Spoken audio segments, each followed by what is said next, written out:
Hello folks, welcome back to the W Club Decanted. As always, it's Luke Crowley Holland here. On this episode in our series on the Macallan, I'm joined by Kirsteen Campbell, Master Whisky Maker. Another brilliant Macallan episode where we explore Kirsteen's career in the industry and her role at the Macallan. In more somber news, this is the last episode in our Macallan series. However, it's an excellent one to go out on, and don't worry, the W Club Decanted will be back in a week with more action-packed whisky content. So remember to review, share, and more importantly, enjoy the show.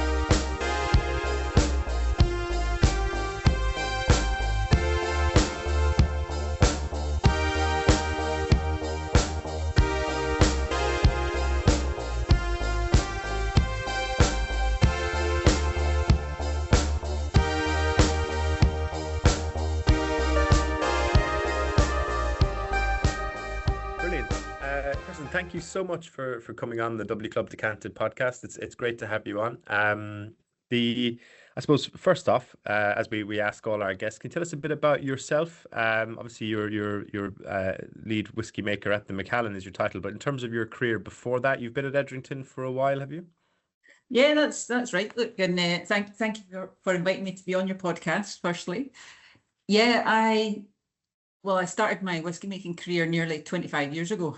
I joined the industry after studying food science at university, but for the last almost 18 years, I've been working in either a blending or whiskey making role. So yeah, my trainee blending career started nearly 18 years ago. Wow. And you've been in the current role since 2019, is it, or thereabouts? Yeah, that's right. So I joined Edrington in 2007 as a trainee blender, and I worked across a number of brands. First of all, it was blended Scotch whisky. So I worked on Cutty Sark and then Famous Grouse. Spent a short while on Glenrothes before moving on to Macallan in 2019, where I lead a team of 8. So we're the Macallan Whisky Mastery team, and it's a fantastic honour to lead a team of very talented whisky makers. Marvelous. And in terms of the title there, Whisky Maker, it's something that you don't often hear. We do a lot of these podcasts, and a lot of our listeners will be familiar with kind of different events we've done with brands and stuff in our Whisky Area magazine, but normally we end up chatting to master blenders, master distillers. Could you explain the title Whisky Maker as a title? Where does it originate from? How common is it in the industry or in the wider distillation industry? Yeah, I think to be honest, everyone's role is obviously very individual, but I think a lot of these titles are quite interchangeable. So previously I was a master blender for Famous Grouse, now Master Whisky Maker for the Macallan. But what that means for me is having full responsibility of the quality and the consistency of every single Macallan that's in our portfolio, and also getting the opportunity to work on new creations for the brand. So it's really that guardianship and being custodian of the whisky, the liquid, at every stage of the process. Mm-hmm. So in terms of that role, what's the day in the life like when you're up at the Macallan? Yeah, so if you're up at the Macallan sample room right now, we're just after 10 o'clock. So that's our daily approvals. Every day we're looking at whiskies that have been made the day before, and an individual whisky maker will have worked on that particular, say that's a Macallan 12 sherry or Macallan rare cask, whatever that whisky is. We then come together as a group to assess the nose, the palate, and the finish. And then as a collective, we decide whether that whisky versus its gold standard reference, whether that's approved to then go on to bottling. So that's the sort of routine part of the job. So looking at what's being approved. Every whisky that we put together for the Macallan is nosed cask by cask. So every single cask that's going into that vatting is checked.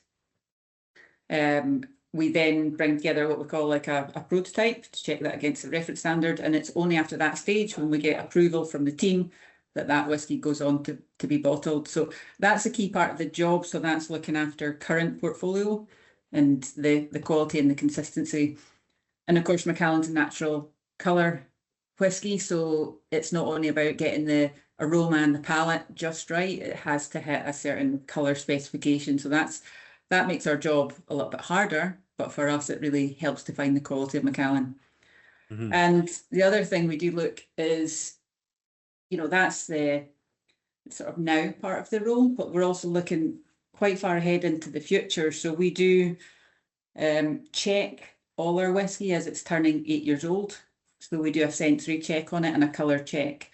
And that's really important for us to be able to plan into the future. So that is also a key part of the job. So we're looking at, over the course of a year, tens of thousands of samples as a team to define the quality. So it's really important to us.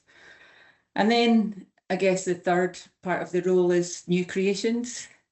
So that's when we get to work with the brand creative team and create new and exciting expressions for the Macallan, which is a really fun part of the role as well. Yeah, and again, we share that across the team so that everyone has the opportunity to be part of that creation process and really put their stamp on it.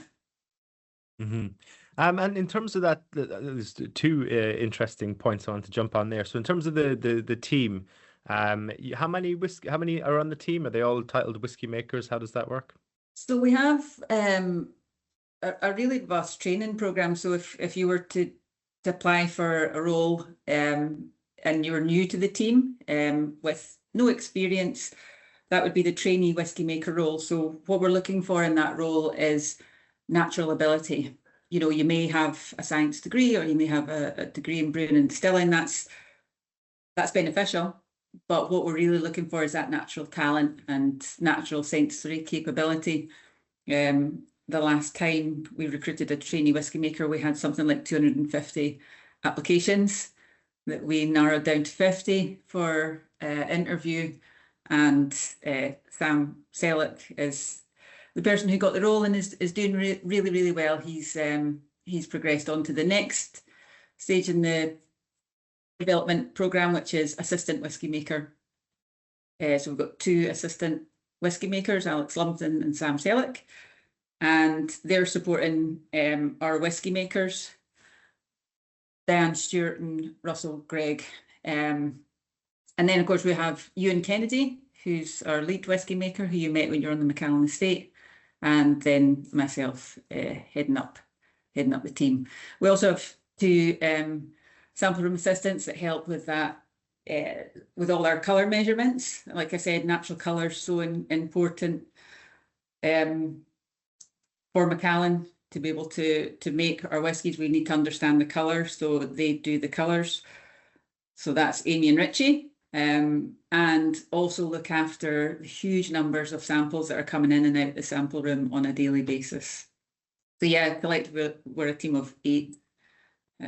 And it's great. It's great to have new people come into the team, get new fresh ideas, and also for the new people in the team to learn from those more experienced, because it is a role, like I say, I've been working in the industry for nearly 25 years. It is a role that takes a lot of experience and really years and years of work to get to that level. Yeah, and then you mentioned working on the exact phraseology you use in terms of these kind of special releases or like in different individual projects. How do you approach them as a team? Are different people head up different releases, or is it all very collaborative? How does that process work? Yeah, it depends on what the brief is for that whiskey. There might be something which we immediately see can suit a particular member of the team, or we might see it as a bit of an opportunity for someone to take on a project and run with it. But all of that is, the groundwork is done by the individual whiskey maker, but then we always come together as a team to basically sign off the whiskey, do the tasting notes. If you ever see any tasting notes for Macallan, they're done as a collective, because we think it's really important for everyone to have that opportunity. And because taste is so personal, for us it's better if you're getting a broad range of perspective on that individual whiskey. So everyone has the opportunity to input. It's when it comes to things like the launch, the person that has led that project will be the one who goes to some of the events and perhaps goes out to market and really takes on that role then of educating everyone about that whiskey and the whole creation process. Mm-hmm. No, brilliant. And then beyond the kind of whiskey maker team, we've chatted on this podcast with Bex Grant, head of maturation. So there's obviously a huge amount of different elements that go into producing a whiskey. You know, and different brands have their kind of different quippy ways of talking about everything from the yeast to the terroir to the cask maturation. How much of what you do is, I mean, obviously every other aspect impacts on it, but how much do you work back the chain in terms of sort of going back to people like Bex further down the line and saying, look, we're you know, the whiskey we want to make in the future, want it to be like X, Y, and Z. Do you collaborate that way in terms of trying to process the kind of influence the outcome of what ends up in your sample room down the line? Yeah, massively. Look, I think, you know, my role in that of the team, it spans decades, because when you think about, you know, you're reaching back and sometimes you're reaching back many, many years to whiskies that were laid down and left for us. And then the now, absolutely, you know, a big part of my role is looking at things like the casks that we're laying down, the cask mix, working now with our teams that we have in Spain. Now we've got ownership of that whole cask operations. Absolutely, Bex, Rachel and the team on the estate, you know, the day-to-day operations. We keep Bex's team very busy with sampling. She's got a big team of samplers, and on a daily basis, their samples is coming in and out.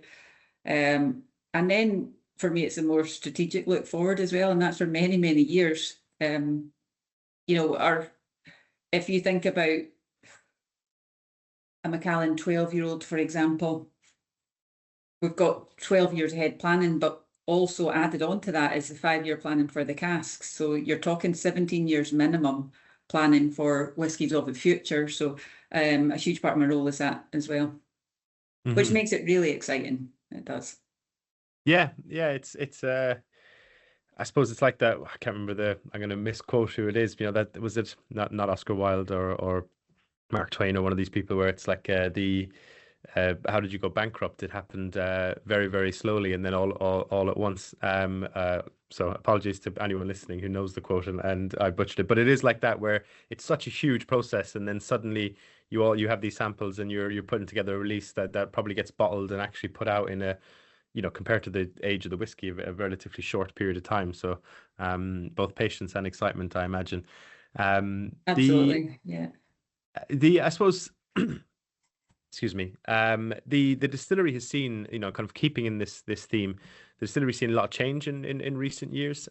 You've sort of you've obviously opened a new distillery, and then there's been sort of changes in terms of the sort of acorn to glass process and how you manage that supply chain. Does that present any challenges in what you've either experienced now or will in future in terms of trying to be consistent and pay homage to the kind of the tradition and legacy of Macallan, while also sort of embracing kind of change and the sort of the natural kind of alterations to the process that are going to potentially impact the whiskey going forward? Yeah, I think it provides more of an opportunity than a challenge, and that opportunity is consistency.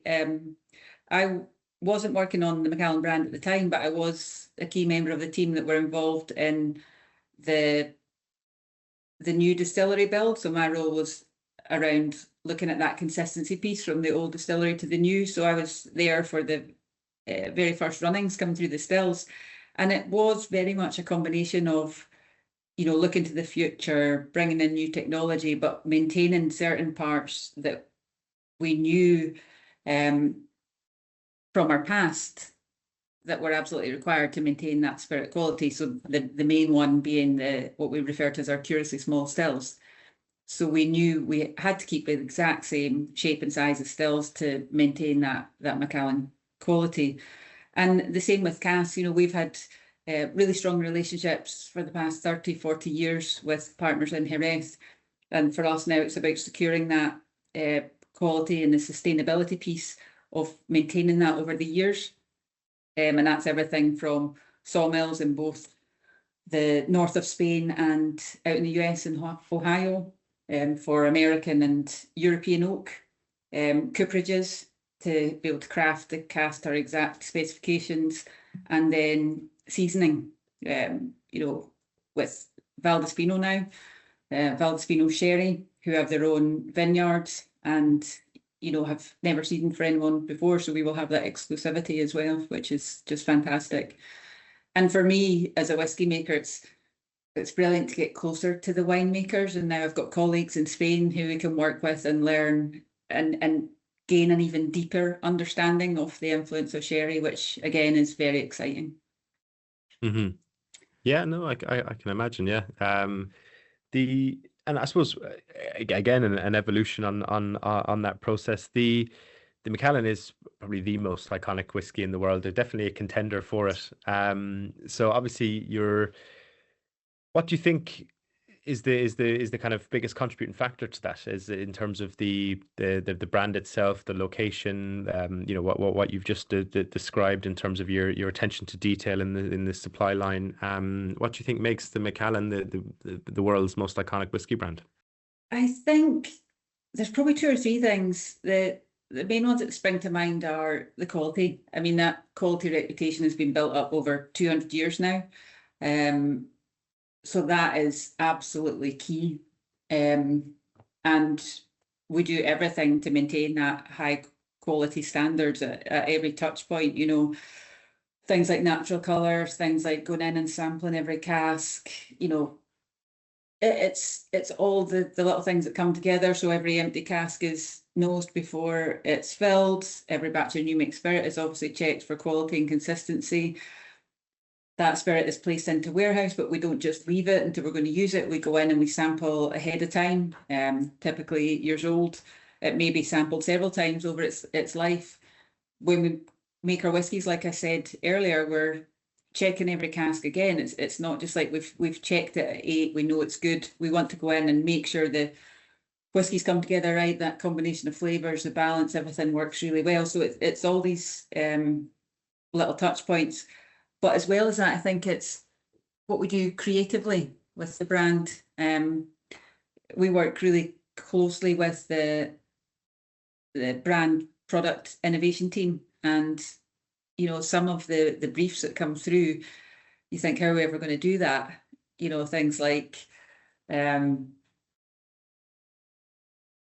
of our, for a whiskey maker, working on things like Distill Your World and traveling to a new location, immersing yourself in the culture, learning about flavor and taking that back and creating your version of a whiskey is an incredible opportunity. So I think it's the quality of what's in the bottle, but then how we present that to the world and the stories that we share and tell about that whiskey is key as well. So we have some very talented people in that brand creative team, and myself and the team work with these colleagues really, really closely to come up with some of our new and exciting expressions.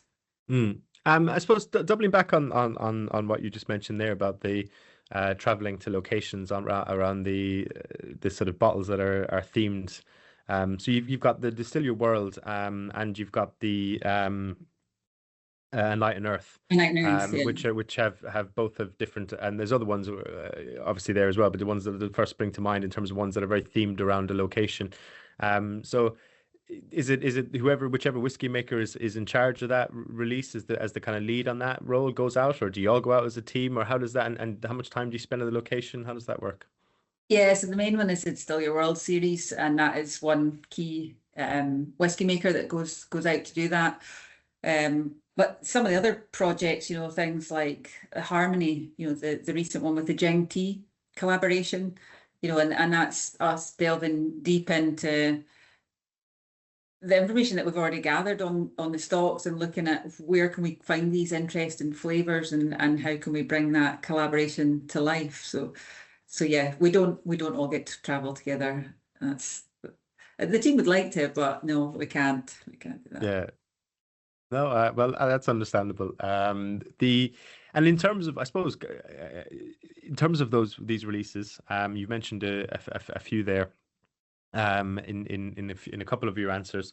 Is there a whiskey that's come out since you've been in your current role that you're particularly proud of, that stands out, and means a lot to you, or you? Sorry. Yeah, it's hard, look, because I feel like I've been really spoiled since I've joined the brand. You know, I've worked on some amazing projects, the Reach, 81-year-old Time Spirit, 84-year-old Horizon, you know, that was another excellent collaboration.